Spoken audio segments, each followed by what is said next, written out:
Venez à moi télévision. Abonnez-vous massivement. Zamba j'ai dit séparation à Lot.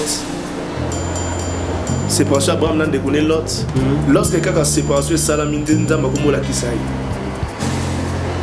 A formulé mise sur Itala.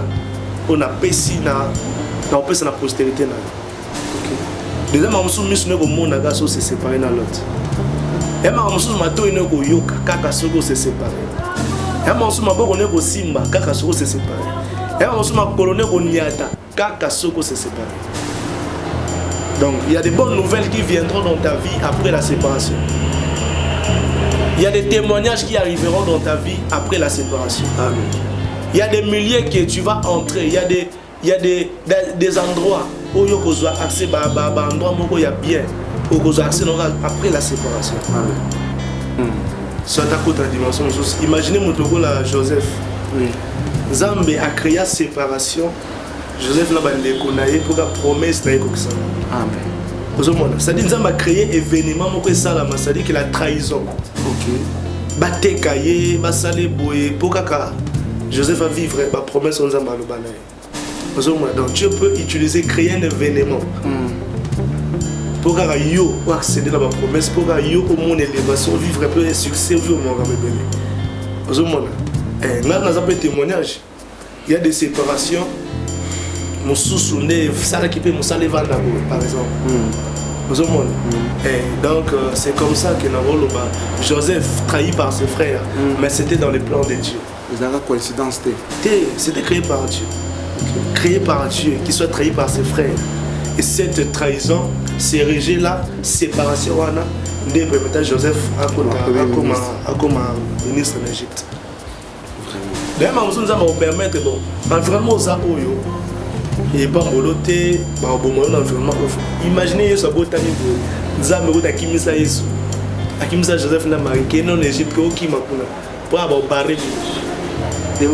Zam abimeli Joseph Nandoto, papa Yebela. Comprendre? Donc il y a des milliers que tu dois quitter au environnement, au Vandi, au faut perdre vie, au perdre peu m'embêter. En écho prendre sur Banyama, tout le monde a mis les solos qui est les libérateurs, les sauveurs, il y a Bana Israël. Ceux qui Moïse a comme un grand prophète dans le monde entier tomber dans les sols, c'est parce que le jour où on a qui décision au Longola. Il y a un Longola, ma connaît soulier. Déjà, je vais accepter. Tout simplement, lié tant que les souliers restaient dans ses pieds, révélation n'est pas bimate. Mission peut être sa matin. Dimension de Moïse et nous allons révéler. Imaginez que Moïse a vendu au salle comme un Benyoka. Vraiment. Donc, il y a des gens qui sont Amen.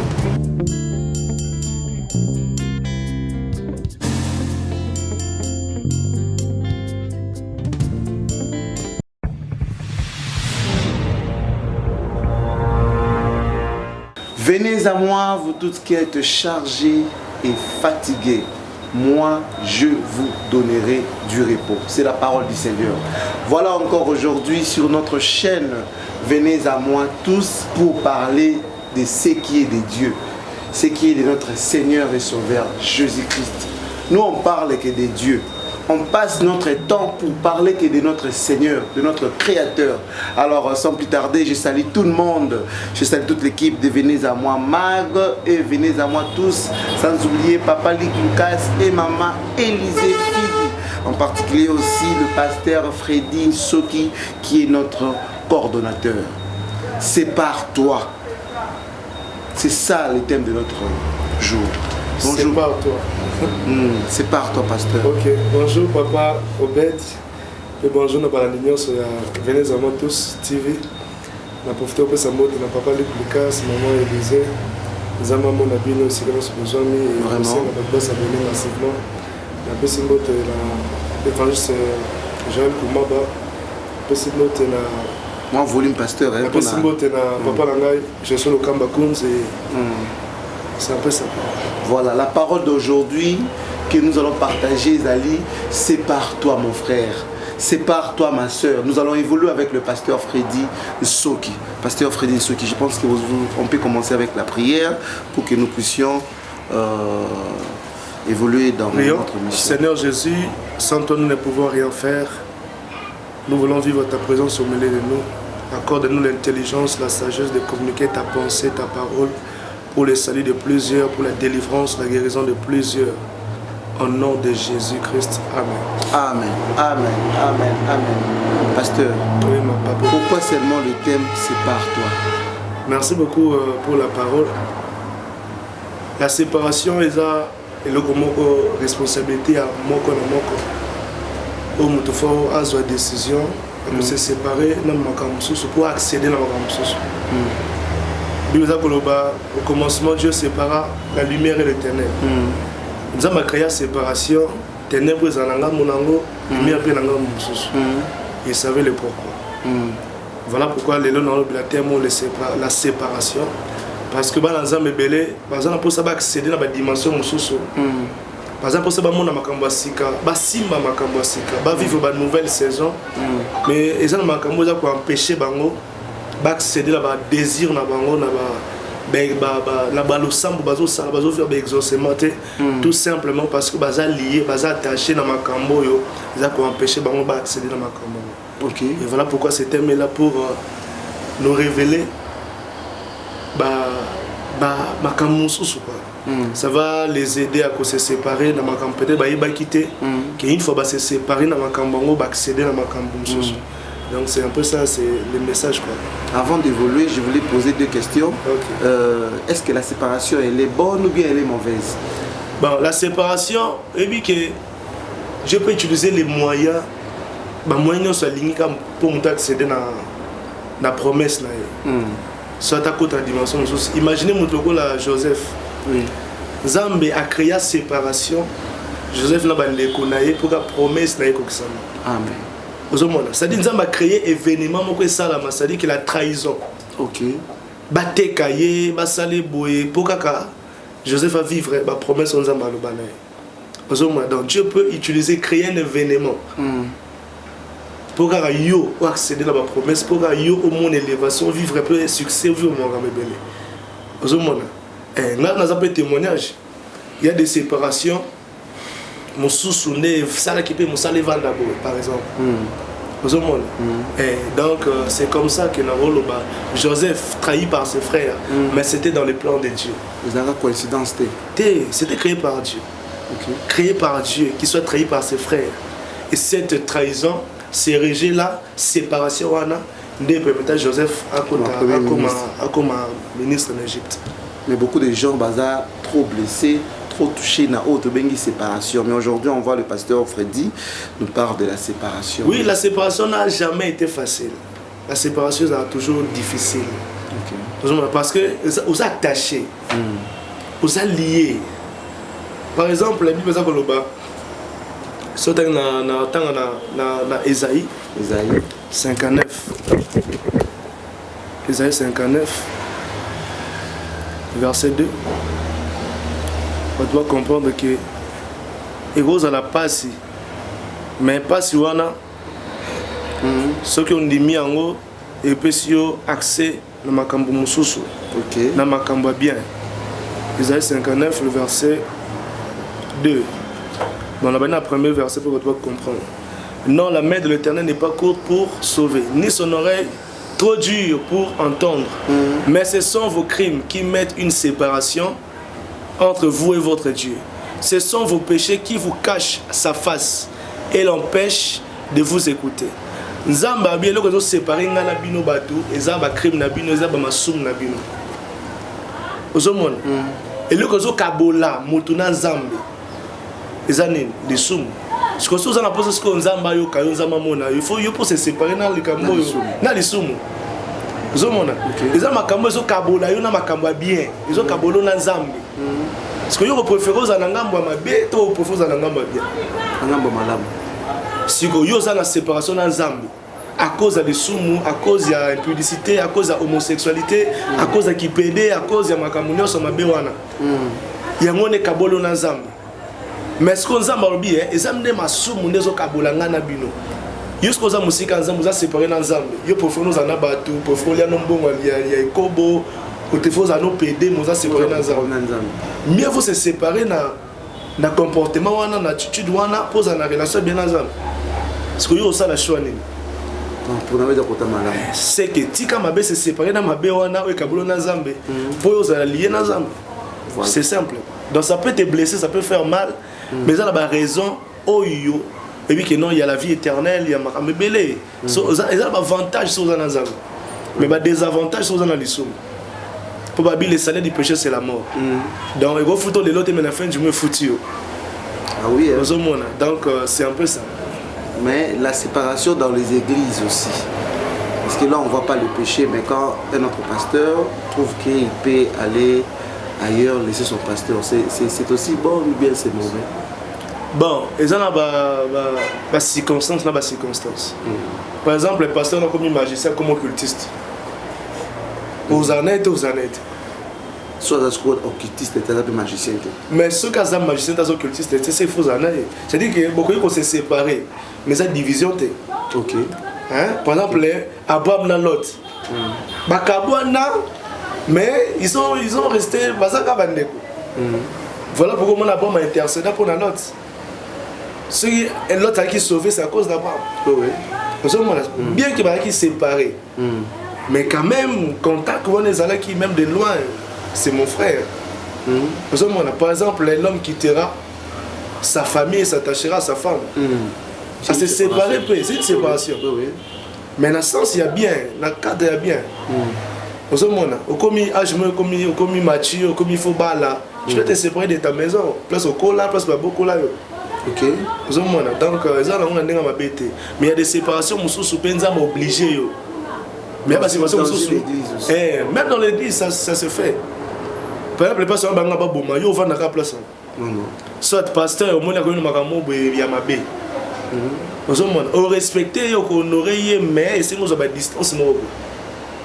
Comprends? Mais nous disons à créer événement que donc pasteur, il était trahi, rejeté par son père spirituel. Ok. Mais nous avons créé un événement, bon bien que c'était l'école, mais papa n'a pas là on aura créé là. Pas en terme bien que c'est la sagesse, c'est la prudence dans la relation, mais on aura qu'en tant que père n'a ok.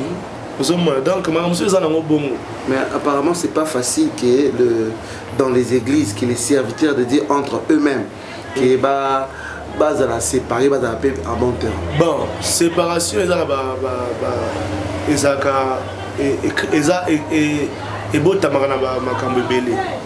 mais la plupart séparation, dans la Bible, d'accord, tu comprendre. Dans un Genèse chapitre 13. Genèse 13. Ben verset 14 na kiti. Mais nous sommes au verset moi na verset 8 pour comprendre. Les solo. Natangi. Amen. L'Éternel dit à Abraham après que l'autre se fut séparé de lui. Lève les yeux et du lieu où tu es. Regarde vers le nord et le midi, vers l'orient et l'occident. Car tous les pays que tu vois, je les donnerai à toi et à ta postérité pour toujours. Je rendrai ta postérité comme la poussière de la terre, en sorte que si quelqu'un peut compter la poussière de la terre, ta postérité aussi sera comptée. Si tu as une zone na sima, na bani na verset 8, tu vas comprendre pourquoi c'est par ce salam.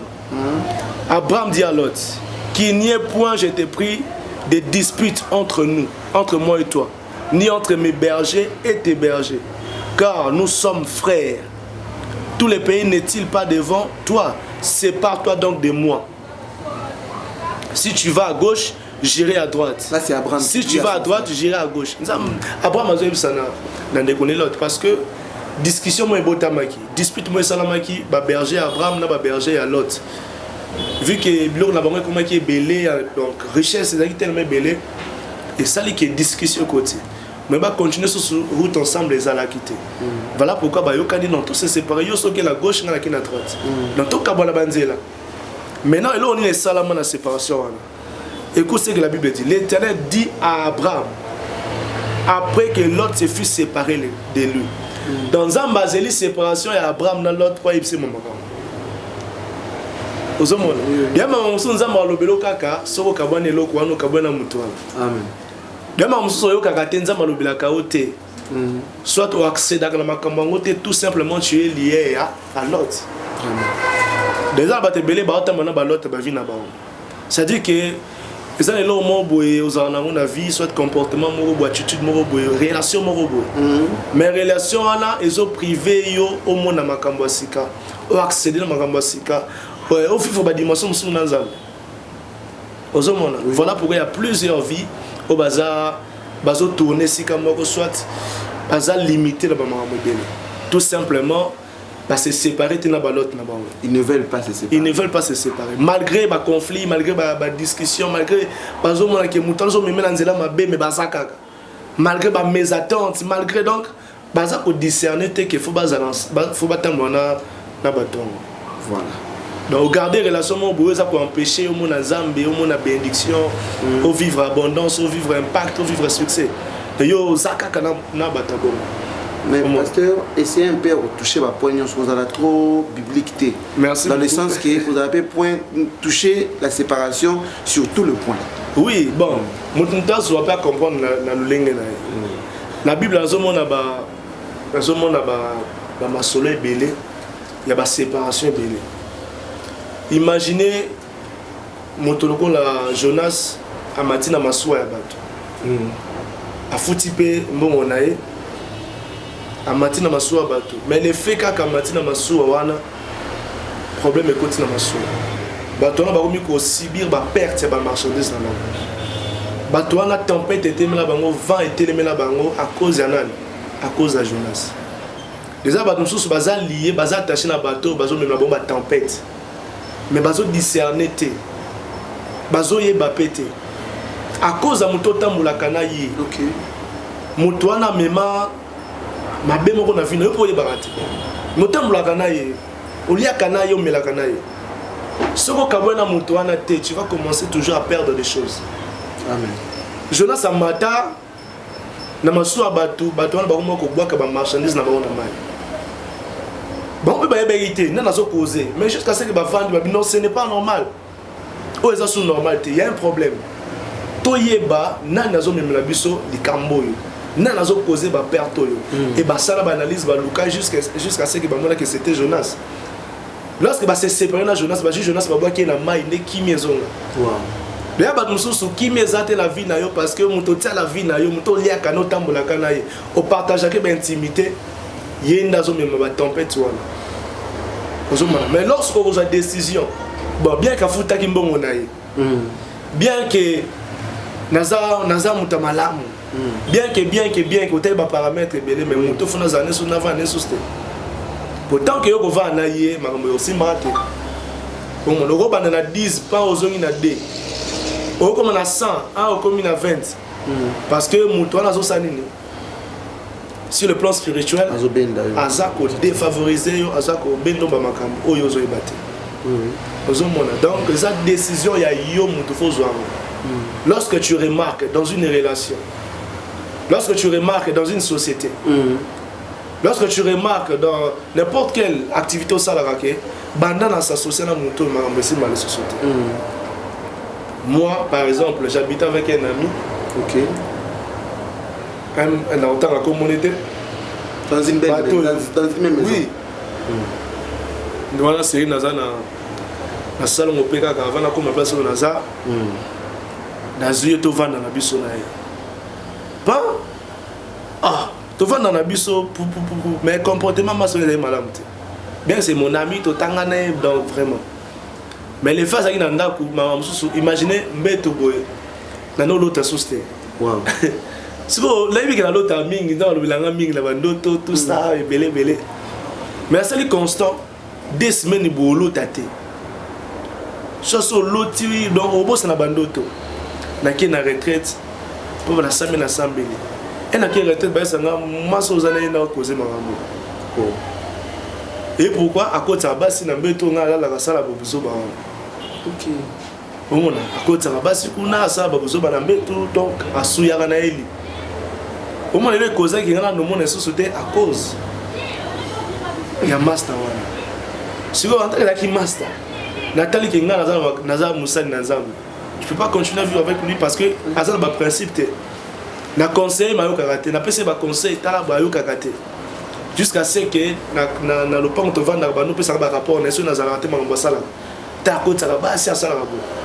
Et na moni que c'était de trop, dans une décision, on doit se séparer. Bien qu'on parle, ah moi mon ami, comment tu vas? Mais on peut plus continuer à vivre ensemble dans une même maison. Parce que azo bon la terre a changé. Les frères Ozana Moutouana et priva qui n'a mona, ni na monaka du bosso.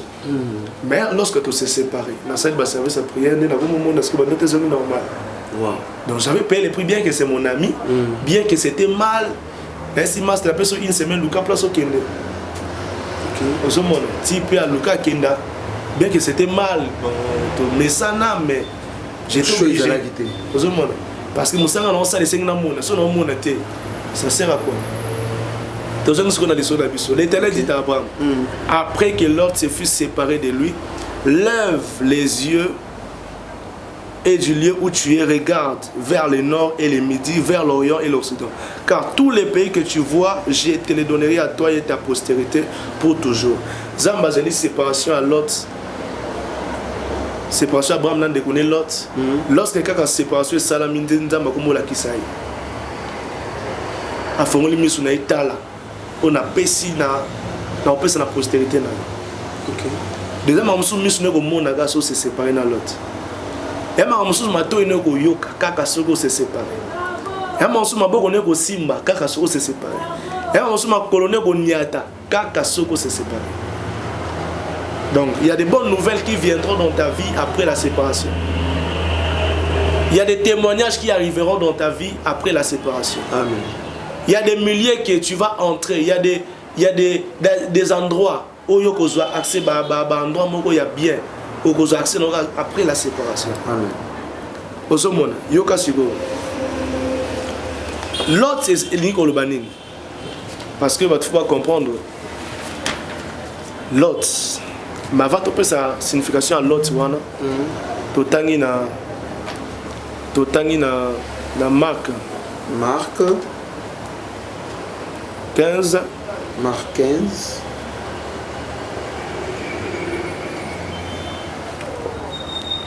Verset 37 à 38. Verset 37 à 38. Je lis la parole au nom de Jésus. Amen. Marc 15. Marc 15, 37 à 38. 37 à 38. Yoka. Mais Jésus, ayant poussé un grand cri, expira. Le voile du temple se déchira en deux, depuis le haut jusqu'en bas. Babinini, le voile, la voile, c'est le voile du temple se déchira en deux, depuis le haut jusqu'en bas.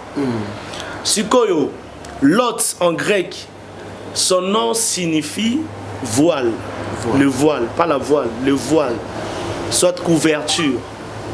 Donc, combat l'autre en grec, il ne peut pas voile, couverture. Tu comprends?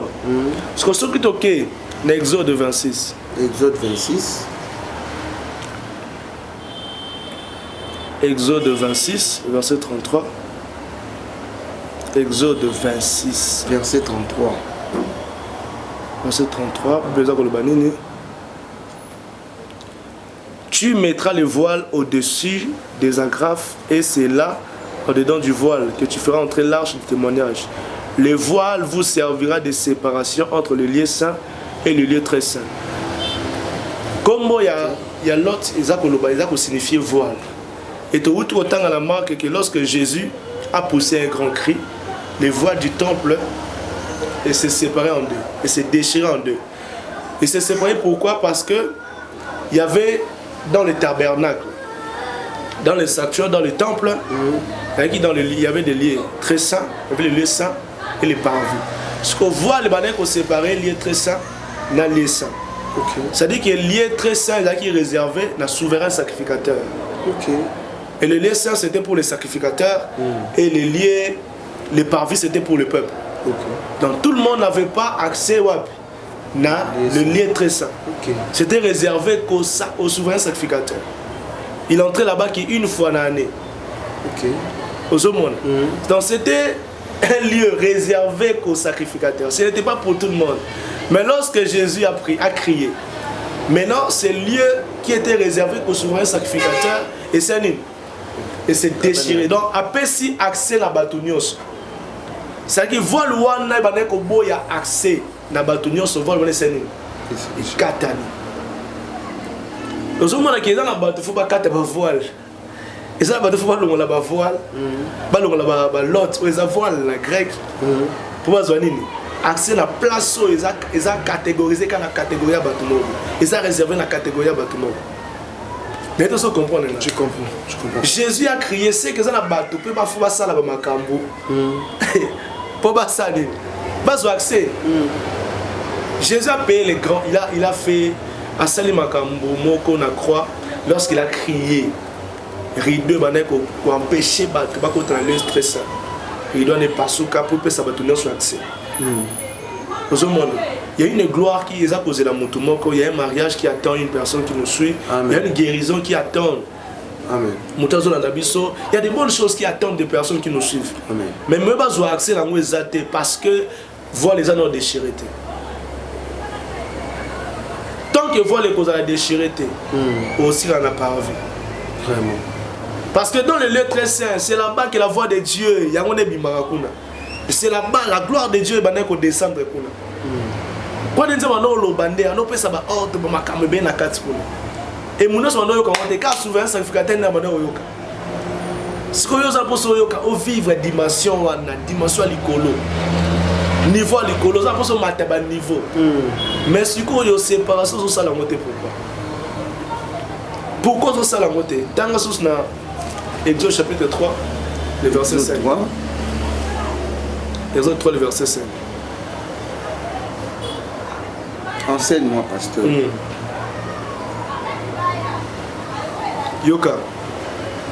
Dieu dit, n'approche pas d'ici, ôte tes souliers de tes pieds, car le lieu sur lequel tu te tiens est une terre sainte.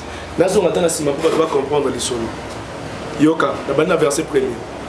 Moïse faisait paître les troupeaux de Jéthro, son beau-père, sacrificateur des Madian, et il mena les troupeaux derrière le désert et vint à la montagne de Dieu à Horeb. L'ange de Dieu, l'ange de l'Éternel lui apparut dans une flamme de feu au milieu d'un buisson. Moïse regarda et voici les buissons étaient tout en feu et les buissons ne se consumaient point. Moïse dit, je vais me détourner pour voir quelle est cette grande vision et pourquoi les buissons ne se consument point. L'Éternel vit qu'il se détournait pour voir et Dieu l'appela du milieu du buisson et dit, Moïse, Moïse, et il répondit, me voici. Dieu dit, n'approche pas d'ici. Ôte tes souliers de tes pieds, car le lieu sur lequel tu te tiens est une terre sainte. Moïse, avant comme Moïse a dit, les libérateurs, les enfants d'Israël, avant il faisait paître les troupeaux de son beau-frère, de son beau-père Jéthro. Pour ce que Nzamba a révélé une mission, a révélé à quoi il était prédestiné, destiné. Oui. Et c'est là qu'il a mis ça l'acte, bien qu'il écoutait la voix de Dieu, Dieu l'appelait Moïse, Moïse. Mais pour ce qu'on a révélé une mission, après cette identité à Sika, la Bible dit que nous avons dit ôte premièrement tes souliers. Longola na makolo na yo ba souliers au latiwa. Parce que Sika zaki Sika sainte. Pour nous avoir révélé une mission, en Égypte, avant de révéler, après c'est un détail, il y a une mission. Après c'est manteau à Sika, parce qu'avant il était, il faisait paître les troupeaux, il était berger. Moïse était avant berger. Oui, okay. Il prenait soin des troupeaux de son beau-frère, de son beau-père. Jéthro. Il y a un métier qui métier. Est-ce que tu as vu Moïse? Ils sont nés mingi beta ma pose à la qui a ne comprendre soin ba nyama tout beta ngo mingi les solo qui est les libérateurs, les sauveurs il y a ban Israël. Ceux qui Moïse a comme un grand prophète dans le monde entier to beta les solo c'est parce que le jour on a qui décision au longola. Il y a longola ma colonel soulier. OK. Ozomona déjà ma rabatte bien basa ko accepter. Na ba konza ba bombela bango tout simplement basa lié na makambo nza ba ça va longola. Vraiment. Omona. Tant que les souliers restaient dans ses pieds, révélation n'est pas bimate. mission peut linguer pesa matin. Nous avons dimension de la Moïse. Et nous allons révéler. Imaginez nzete Moïse avant de saler les comme appelle nyoka. Vraiment. Vraiment. Nous avons donc le logo zala ngwane ko comme sope mutamnene. Amen. Amen. Kaka loko nzamba peso wana yo mona wa nzete kaka mona wa lo mo bon diplôme kaka. Ana caméraman, ana journaliste. Donc on s'est minimisé mais kaka le loko yo nzamba peso déjà wana. Il faut yo kolongo la soulier au découvrir que ah na se séparer les locaux yo c'est que nzeto na simé comme appel nyoka. Ah non nzeto pe ko kabula pe et kabula pe mai pe bo kabwa de pe bo. Nzeto pe ko bisa pe mai pe na libanga. Donc, en nous, il y a des choses que Dieu a placées en nous. En nous, il y a des dimensions. On a mis ma biso bateau, mais on a zelaka mutu asala pe pa. Mon so rosa grâce nous a bimé l'MC tika viwana. So il n'a pas so boy na sala boy tika le lokon. Mais abat mususu de la Bible de komama et comment dans la Bible après so ka so nza ba le blanc ito ité dans d'autres té. Tant que so mo ka passer à té lokon ngo yo tika ngo mama. Vraiment.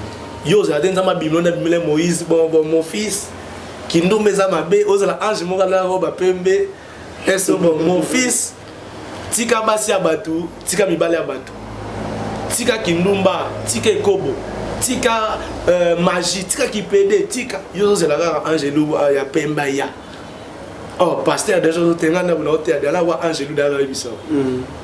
Donc sépare-toi oh tes souliers boaka Jonas wana longola voile wana manteau wana ya lisumu longola ngo il faut que longola ngo comprendre que ah tes vies au ndenza mabombela ki ngo ngo. Donc ce sont des choses qui nous attendent. Mais pasteur, la séparation. OK, mais pasteur, ça arrive aussi des fois pour petite histoire il y a ninga no bonne vanenda kumoko. Ils ont qui vraiment très touchant. Vous voyez que PC il faut c'est que non c'est compte tenu et le logo est quoi affecté sur le plan spirituel. Oui. Je suis une femme. Nous avons bana ngami balé 2007 nana mouvement razoir bana en charge. Nous avons la possibilité.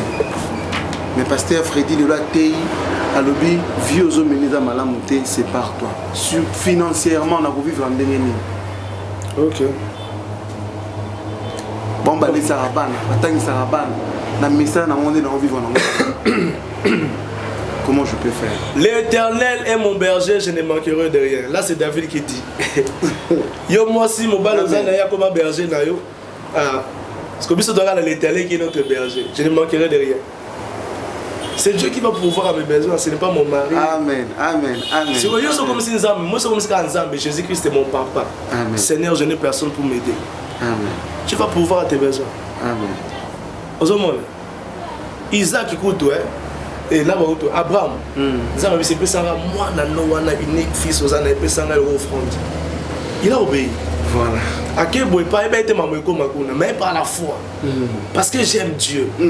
Par obéissance. On fait par amour parce que nous aimons Dieu. Parce que nous devons obéir à la parole de Dieu. Que vit au Natikango. Abraham par la foi offrit Isaac. Son fils unique, Dieu a dit en l'obéissance, aime Dieu plus que tout quand on aime ou prouve. Pour l'amour de Jésus, soyons prêts à tout. Oh. Abraham dit à ses serviteurs, restez ici. C'est question d'intimité, c'est entre père et fils. C'est entre moi et le Christ. Par obéissance, nous devons le faire. On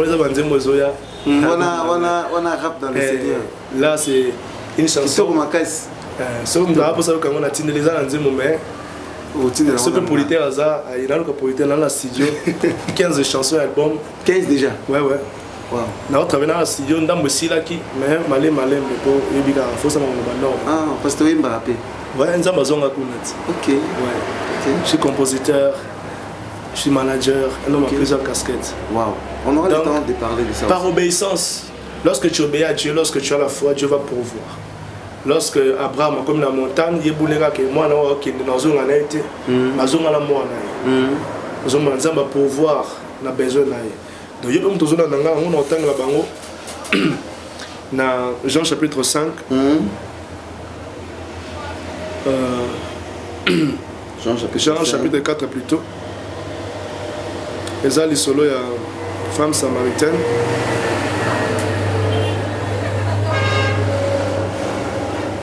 Pardon. Donc, pasteur, la séparation, c'est inévitable. Toutes sortes de séparations. Oui, aux a fiancé, moi, quand boywana, mais. On dit que les relations vont aboutir dans le mariage. Les gens qui n'ont pas kobo. Kabane. Oh, bon, la relation binaire, pasteur. Mais ça, aux a la relation, on va payer. On va la boîte de nuit, on va la place, on va les autres kabulou dans Zambie. Yo so bien on va après commencer à pardon dans ndako. Zambie lim sanga. Mais kabala mutabo. Yo sum a mémoire na masumu. Olinari makasi. Mais amour. Donc nous devons Bible commandement nous tolinga la paix passer. Tu aimeras l'Éternel ton Dieu de tout ton cœur, de toute ton âme, toutes tes pensées, toute ta force. Il faut linga nzambe ko leka batutu. C'est une fois la priorité. Amen. Zomona. Amen. Natangi, hein? Oui, pasteur. Les soldats, ils sont une femme samaritaine. Yoka. Il arriva dans une ville de Samarie, à bien verset 5, Jean 4, 5. Il arriva dans une ville de Samarie nommée Shichar, près du champ que Jacob avait donné à Joseph son fils. Là se trouvait les puits de Jacob. Jésus, fatigué du voyage, était assis au bord du puits. C'était environ le 6e heure. Une femme de Samarie vint puiser de l'eau. Jésus lui dit, donne-moi à boire. Car ses disciples étaient allés à la ville pour acheter des vivres. La femme samaritaine lui dit, comment toi qui es juif me demandes-tu à boire, à moi qui suis une femme samaritaine? Les juifs en effet n'ont pas de relation avec les samaritains.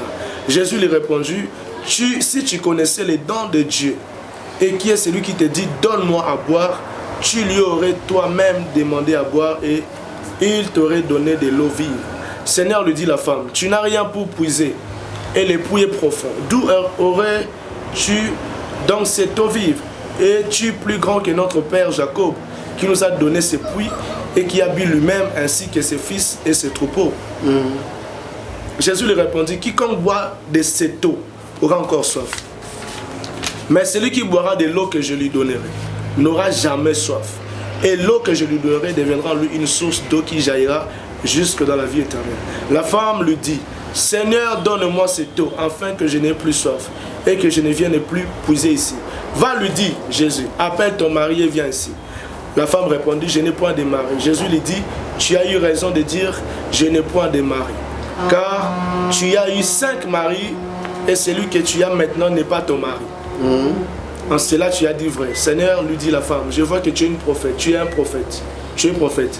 Nos pères ont adoré sur cette montagne et vous dites, vous, quel est le lieu où il faut adorer et à Jérusalem? Femme, lui dit Jésus, crois-moi, l'heure vient où ce ne sera ni sur cette montagne ni à Jérusalem que vous adorez le Père. Vous adorez ce que vous ne connaissez pas. Nous adorons ce que nous connaissons car le salut vient de Juifs. Mais l'heure vient, elle est déjà venue où les vrais adorateurs adoreront le Père en esprit et en vérité. Car ce sont là les adorateurs que le Père demande. Dieu est esprit, il faut que ceux qui l'adorent, l'adorent en esprit et en vérité. La femme lui dit, je sais que le Messie doit venir. C'est ce qu'on appelle Christ. Quand il sera venu, il nous annoncera toutes choses. Jésus lui dit, je le suis, moi qui te parle. Là-dessus arrivèrent ses disciples, Alors la femme, ayant laissé sa cruche, s'en alla dans la ville et dit aux gens, venez voir un homme qui m'a dit tout ce que je fais, mais serait-ce point le Christ? Cette femme, pour qu'Azora, pour nous appeler l'eau vive, cette femme devait abandonner la cruche. Devait abandonner sa cruche. Elle était longtemps attachée dans la vie, dans la mort de vie.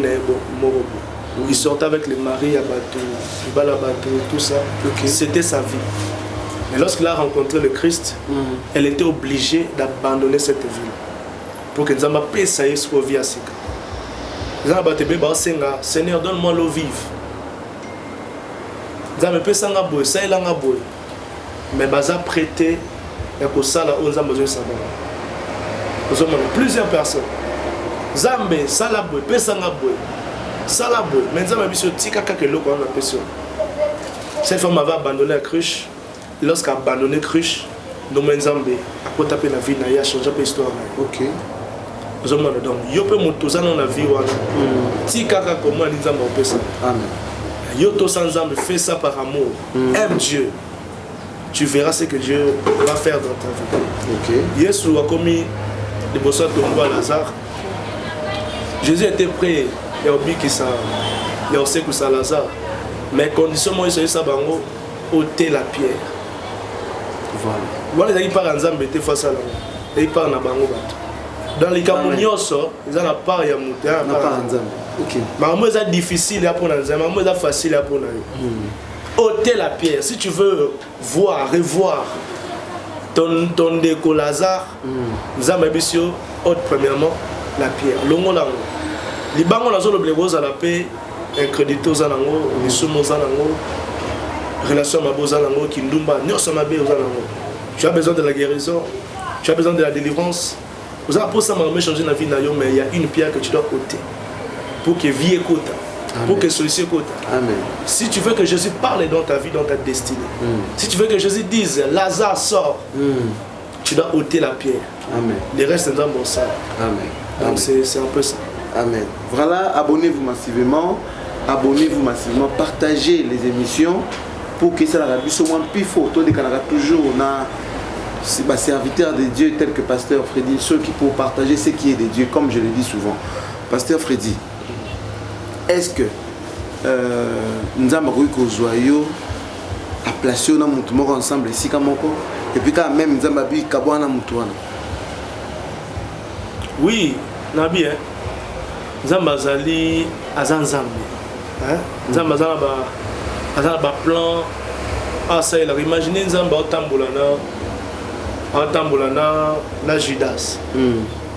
Hein? Zambazui. Parce que aïba qui azana mission moro. Bien kazani mutama bien kazali moyiba qui volait. Bible ça bien moyibi. C'était un apôtre mais un apôtre voleur. Comme aujourd'hui il y a des serviteurs de Dieu de voleurs aussi. OK. Mais Nzambati Kaya Zalana, l'entourage naïe.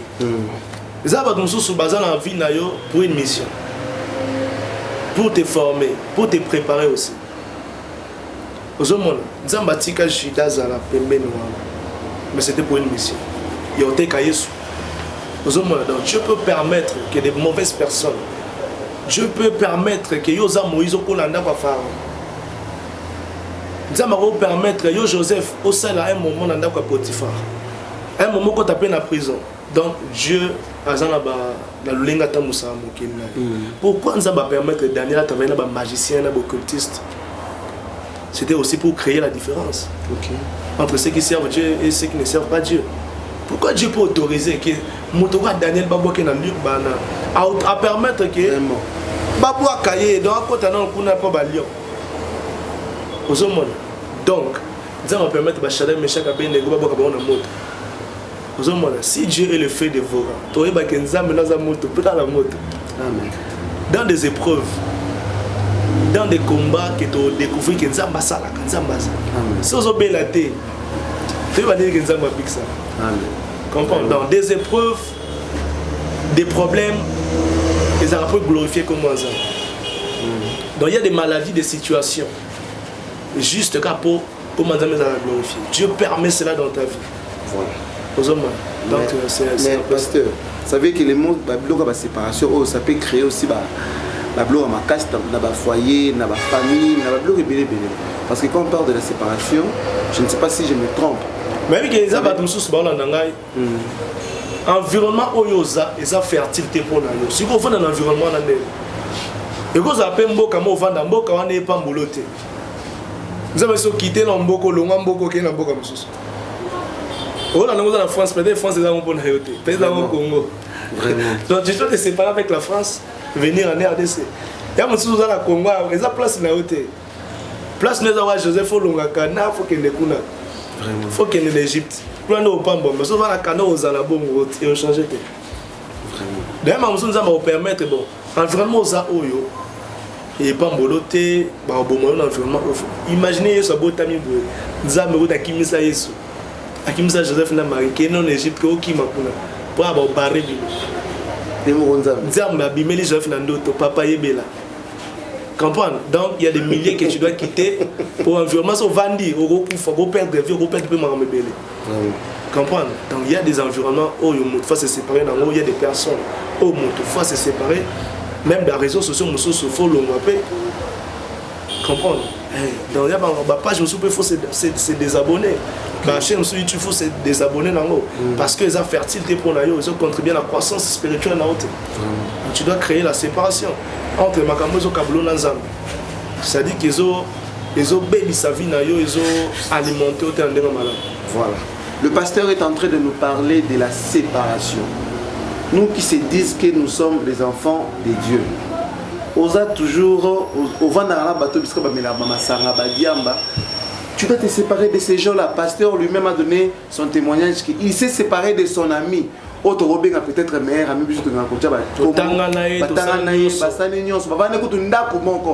mais le pasteur a trouvé que spirituellement il était dérangé. Donc Dieu ne voulait pas que le pasteur Frédéric Vandana Mouningane. Plus dans ma case, c'est lorsque je me suis séparé de lui. Voilà. Ouverture, monsieur Eya. Voilà, il s'est séparé de la personne pour Dieu. Mais il y a eu besoin de moi en Nzambe. Ba camarade na environnement na ba tamilangwa ba ndumba ba ndé ba master na yo ba melaka ba diamba ba cigarette ba saka ba mamba ndenge na ndenge yonde ba camarade ndé ba ngwana. Mais tu dois te séparer de ces gens-là pour que tu sois aussi béni. Peut-être ta bénédiction dépend de ta séparation, comme le pasteur vient de le dire. Donc, séparons-nous dans le mal. Pasteur, la séparation est différente. La divorce, tu es le moment. Oui, divorce, c'est la séparation. Bon, quand est-ce qu'on doit se divorcer? Oui. Comprendre? Il y a des événements, soit des circonstances, écrire un divorce.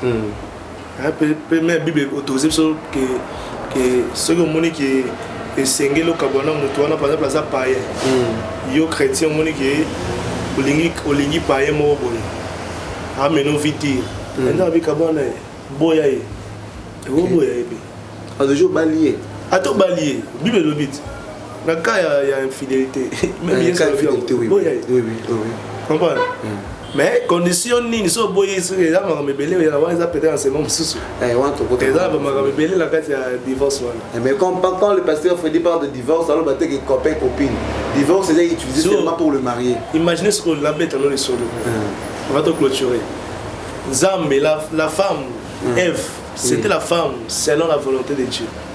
Zambe aura si vraiment Adam moi si no yé moi za masali mais cette femme à côté ça lui wana ndako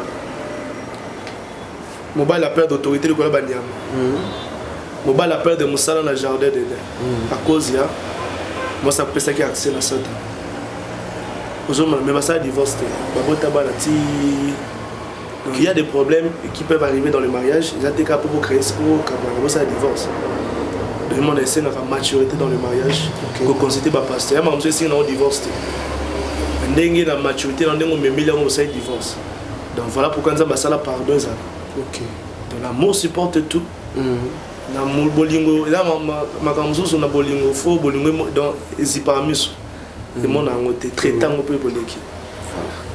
Voilà, nous sommes à la fin de notre mission avec le pasteur Frédéric Soki. Moi mot de la fin, pas pasteur, prochainement on va évoluer. Aujourd'hui il a parlé de la séparation. Chacun de nous a enseigné à Zui O et Bonagazo. Pasteur a le béni séparation dans les églises, séparation dans nos relations. Et comment est-ce que ce peut séparer même dans le milieu, dans des vies, peut-être en Allemagne, en France, en France, tu ne seras pas béni. Il a donné des exemples. Capter qui message pour que vous allez béni. Parce que c'est un mot de la fin. Le mot de la fin, Jean chapitre 11, le verset 11. Jean chapitre 11. Jésus dit à ses disciples, Lazare, notre ami, dort, mais je vais le réveiller. En d'autres termes, Lazare, notre ami, est mort, mais je vais le ressusciter, je vais le restaurer. Si la résurrection de Lazare était programmée par Jésus, je viens dire à un homme, à une femme qui me suit, tu as des problèmes, tu as des difficultés, tu traverses des épreuves. Cette année, toi qui as suivi cette émission, tu es programmé à vivre la guérison et la solution. Appelle-moi, je vais prier pour toi. Appelle-moi, je vais te dire quoi faire par rapport à ta situation. Et si La restauration de Lazare était programmée. Il y a une solution nous a programmée. Miracle nous a programmé. Délivrance nous a programmé. La Bible dit dans Juge chapitre 6, verset 6, Israël fut très malheureux à cause des mendiants. Si à cause des hommes, tu souffrais, tu pleurais, à cause de Jésus, tu vas vivre la délivrance et la solution. Amen. Si à cause des hommes, tu étais malade, les choses ne marchaient pas, à cause de Jésus, la solution, ta vie va marcher. Au nom de Jésus. Amen. Amen. C'est ça le dernier Amen. mot. Je remercie tout le monde. Je remercie toute l'équipe de Venez à moi Mag et Venez à moi tous pour votre sacrifice, pour votre bravoure de travail. Que Dieu vous bénisse aussi abondamment. À nous revoir prochainement. Ciao. Ciao.